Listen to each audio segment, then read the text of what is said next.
fought one hell of a fight. Are there any fighters in here? I mean, I fought such a good fight that when I look at what other people call a fight, what they call a fight is what I call normal. I fought my way up. I fought to get to work. I fought to stand. I fought to carry on. I fought to live. I fought to get out of the bed. I fought with my fears, my anxieties, my insecurities. I fought with haters, liars, backbiters, and betrayers. And many times I laid in the bed. I couldn't go to sleep because I was fighting with myself. I fought. Take ownership. Take extreme ownership. Don't make excuses. Don't blame any other person or any other thing. Don't hide your delicate pride from the truth. Take ownership of everything in your world, the good and the bad. Everyone took ownership of their mistakes. Everyone took ownership of the problems. Take ownership of your job, of your future, and take ownership of your life. And lead. Lead yourself and your team and the people in your life. Lead them all to victory. Make your move before you're ready. We're instructed in life to walk by faith and not by sight. See, you want to really begin to stretch yourself. You want to become a risk taker. Most people won't do that. See, most people engage in low life living, low risk living. This God said, if you're not willing to risk, you cannot grow. And if you cannot grow, you cannot become your best. And if you cannot become your best, you can't be happy. Then what else is there? Anybody who's not ever willing to risk will never do very much in this world. And in all probability, you'll end up being quite bored with your life. A couple things that I said last night that I don't want you to forget is walking by faith is taking step one before you know what step two is. After a few times, you get a little more used to it and it's not quite as scary, but taking a step of faith is stepping out to do something when you don't know how it will be provided for. But you believe with all your heart that it's what God has told you to do. Life is short and unpredictable. And so you want to begin to take some chances. You want to begin to challenge yourself and make it okay to fail and learn from your failures. Don't allow fear of failure to draw you in. You can't get out of life alive. You got to die to leave here. You got to make changes. You got to say no. You got to disappoint people. You got to walk away from some stuff. You have to. And so stepping away from things has felt much more dangerous to me than taking on 5 new things. Does anybody get it? Anybody out there, you get it? Trying to learn early the consequences of errors in judgment, poor behavior. And then try to learn from others that have gone down a disastrous road, and sure enough, they suffered the consequences, and you say, wow, then I'm going to change direction because I don't want those consequences. That's called being doubly smart, learning from errors in judgment. A few simple disciplines practiced every day. Now you're on the road to success. A few errors in judgment repeated, and you can turn anything around. Once you see that you're suffering either early consequences or severe consequences, all you have to do now is shut down that route, pick another destination and start going that way with some easy disciplines that day by day gather momentum, and now one success leads to another, leads to another. Here's what we call that: disciplines. Easy disciplines. All disciplines affect each other. Every discipline affects the rest. Every lack of discipline affects the rest. What's interesting about success is starting a new discipline, a couple of new disciplines, and sure enough, once you've gained just a little bit of success in a couple of new disciplines, it'll inspire you to clean up the rest. It'll inspire you to fine-tune all of your other disciplines. Each lack of discipline affects the rest. Solving problems, going from errors in judgment to easy disciplines that can change it all. And if you start that journey, it doesn't take long for new signs of success to appear. I got such great results that first year that I made these incredible changes, learning extra skills, putting together extra disciplines, working harder on myself and on my job. The early signs of the fact that I was going to arrive at a more positive destination, I was hooked. It didn't take but a few months, less than a year, and I was hooked for life.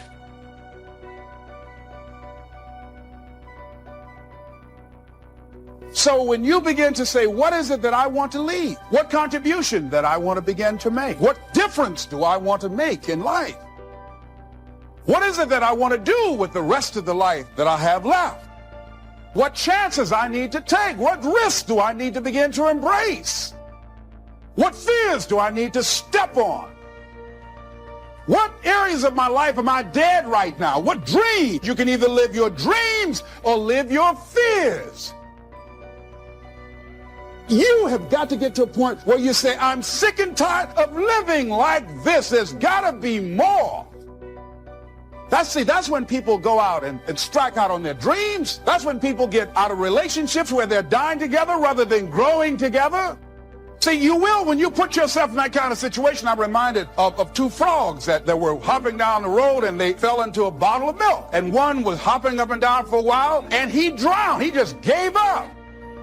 But this other frog just kept on kicking. He wouldn't give up. He just kept on kicking. And pretty soon he churned that milk into butter and he walked on out. I ask you to start that same journey. Let your new skills, new disciplines affect all of the rest. You really won't be happy if you don't produce. 6/7 of our life was to be devoted to labor and work, to produce a work of art, to produce a good family, to produce an enterprise. That's the essence of life in its best form. First is to be a producer. What is the reason for the seed and the soil and the sunshine and the rain and the seasons of life and its miracle? What's the reason for all of that? Here it is in a nutshell for your notes. To see what you can do with it. We've got books to read and we've got classes to attend and we've got, things to do and things to learn. And if you put it all together, you can have not only your health, but your fortune. Why not see what you can do with what you've been handed? As basic as seed and soil and sunshine and rain. Here's what all of us have, the miracle, and it's almost godlike in its potential. The ability to recreate. Only God can create the sunshine, the rain, the seasons, the miracle of life. But here's what humans can do. Recreate those components into a harvest. By planting the seed, reaping the rewards in the harvest. We call that recreation. To recreate, to take your hours and your energy and your life and a bit of skill and create, actually recreate a career, a future, possibilities, fortune, recreate.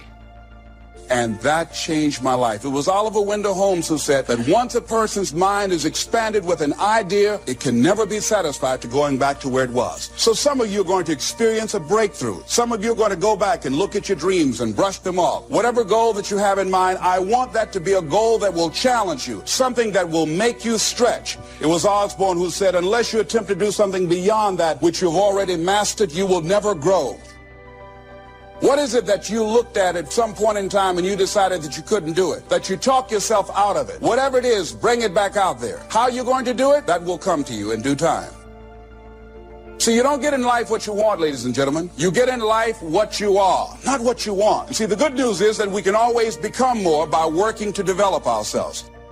You've got to begin to take a look at your life and look at where are you right now? What are your strengths? What are your weaknesses? What gives your life a sense of fulfillment, a sense of joy? What does a full, rich life means to you? What is it that you could 7 days a week? Think about that. That takes an incredible psychology. But in that psychology, we bump into limits, and that's what you got to shift. And if your psychology is solid, then you got to say, where are the skills I'm missing? Because that's equally important. And you won't be happy if you aren't really extending yourself. Because here's really the goal of the human adventure, the full development of all your potential. Why not see how far you can go, how much you can earn, how much you can share, how much you can give? Why not see what all you could be? That's why at my age, I'm still working, traveling the world, doing what I've done for all these years, is to see what else I can become. How much stronger could I become? How much more refined could I be in my working with business partners and all the rest?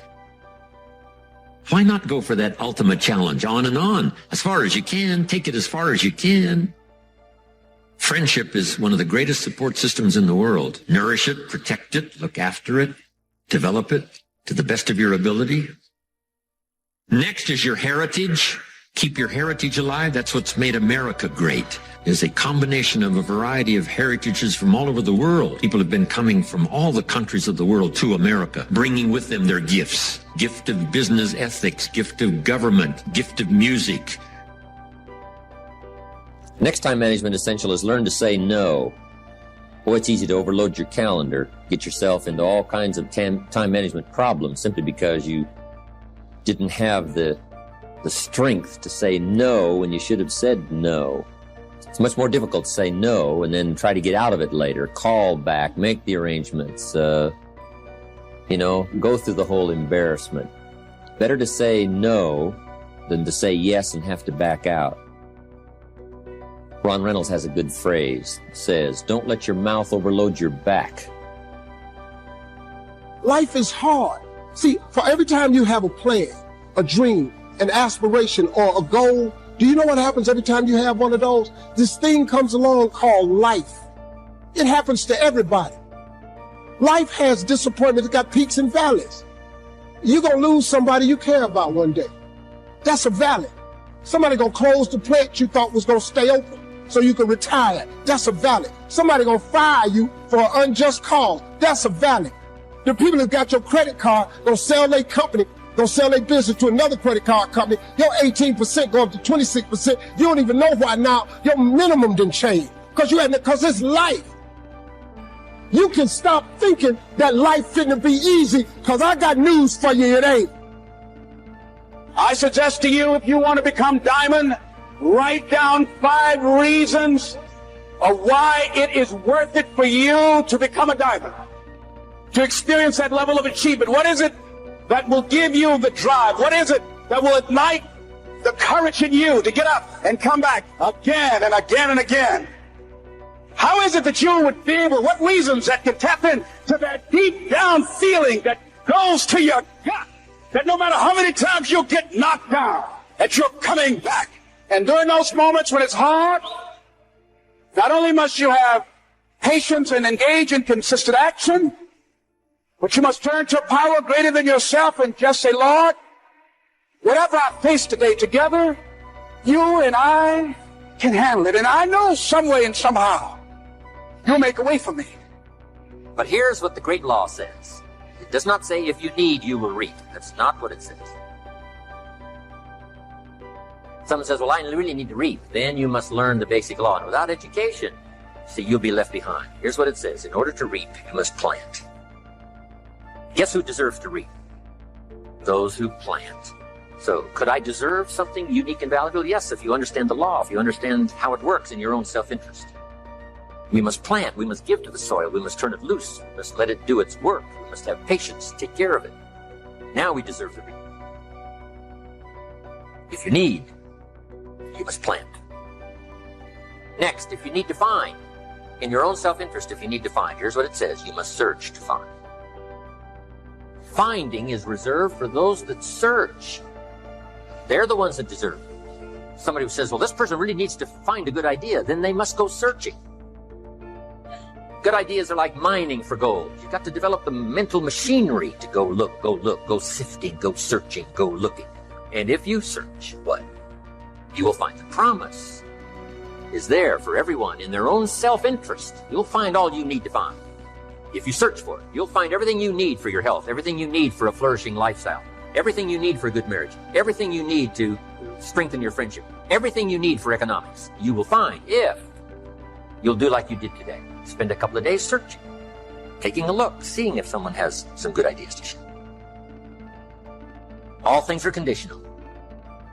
God says, I'm an amateur on God. God says, if you'll move toward me, what? I will move toward you. It's always conditional. Which could also be translated, God says, you don't move, I don't move. You say, well, that's arbitrary. Well, when you're God, you can set it up there. Remember, your planet, you can rearrange all this. Change it all. But on this one, here's what's interesting. What you move toward tends to move toward you. If you move toward education, education starts to seek you out. This is one of the unique positive mysteries. Whatever you move toward moves toward you. If you move toward progress. Progress seems to want to now embrace you, move towards you. All life seems to wish to reward its benefactor. If you become the benefactor, you'll receive these incredible rewards. If you're the benefactor to the garden, flowers seem to bloom and say, look at me, look how bright and beautiful I am because you took care of me. I wish to reward you by being beautiful, lovely, spectacular. Your own children, if you become their benefactor, they want to reward you with their progress. I taught my daughters how to swim, right? My daughters would say, and to dive. My daughters would say, Daddy, watch. Look, watch. Look what you've created here. I mean, you've spent the time with me and, when it didn't go well, now look at me. This is the payoff. Watch me dive. I was their benefactor. Now all life wishes to respond to the benefactor. Those who give their time, give their effort, give their patience, give their ideas, the benefit of their experience. Now, whatever has benefited from that wishes to respond. The crop wishes to grow. The child wishes to show you how much progress they've made. That is so exciting. Otherwise, the wisdom is wasted. Otherwise, the emotion soon passes. Unless you put it into a disciplined activity. Capture. Discipline is called how to capture the emotion and how to capture the wisdom and translate it into equity. Disciplines. See, if you're going to put in a day, just put in the whole day. And if you're going to take some time off, take it all off. Or take the whole day off. If you're going to work a day, work a good, long, hard day. If you're going to play all day. Either work all day or play all day. Because guess what? If you're gonna knock off at 3 and go play, guess what you're thinking about all morning? Right? Knocking off at 3 o'clock. I mean, it just, it's one of those things. It's hard to zero in, on something and make it productive if you're making plans to do something else. Now, part of this depends on what you do and depends on your work schedule and the job you have and the business you have, right? I understand that. Everything we're talking about these 2 days needs to be altered and monitored and worked around to fit your particular situation. I understand that.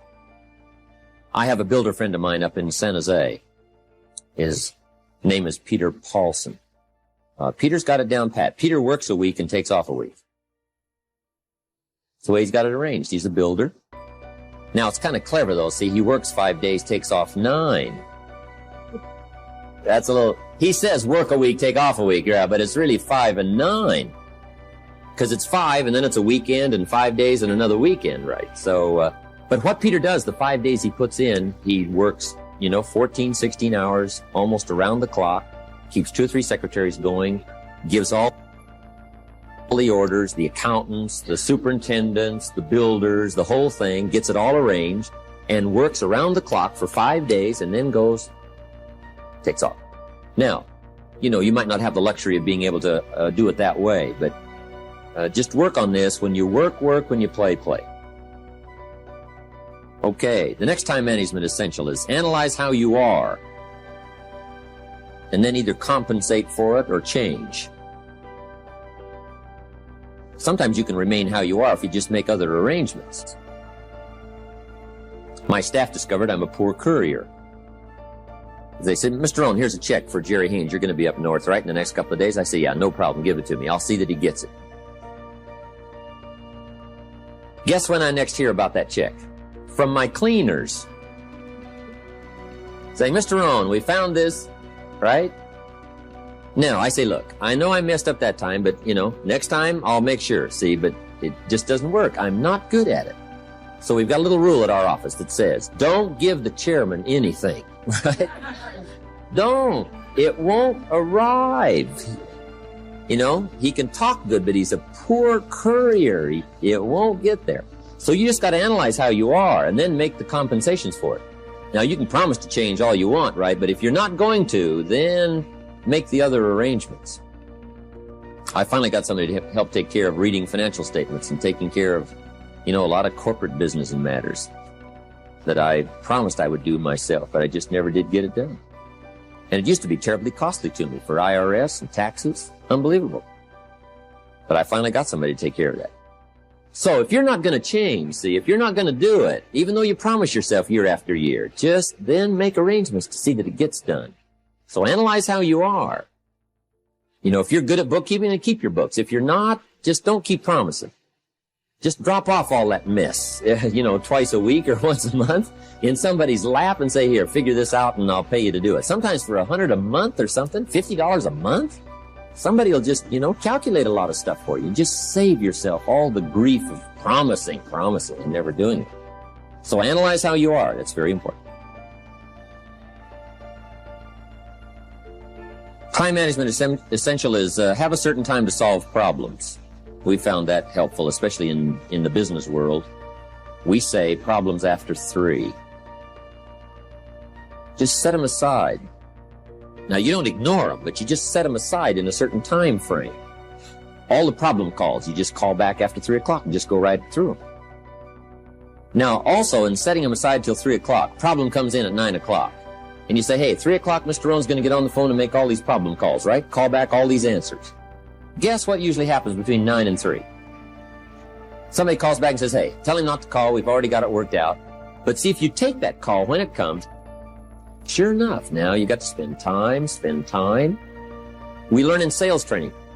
People ask questions. You say, hey, save that till training class. Bring that question to training class. You just learn those time-saving things so you don't have to cover the same things with each person.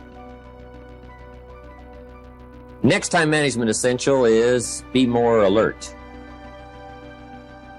Part of the alertness is not only what's going on, but also be alert to looking at all your present procedures. You may have some old outdated procedures, stuff you've been doing for 5 years, and it's taken 10 hours instead of 1. Right? You could put it on a computer or something. You could just, go through, because it's easy to just accumulate a lot of wasted time, wasted motion by not, updating all of your stuff. You don't have to use the old, you don't have to use that anymore, right? The old calculators. They got the neat, easy stuff, right? Just go through it. Make sure you're not bogged down with some old, antiquated stuff that's wasting a lot of time. And then be more alert. Take a look at what's going around you. Say, hey, I've been going from here to there and it's taking too much time. In sales management, we teach, don't go across town until you've gone across the street. Have they heard your story across the street? Guys, I got this hot prospect 40 miles away. It just probably isn't worth the time. It's too far. The span of distance is too long. Just shorten up the span. So be alert as to those kind of time wasters.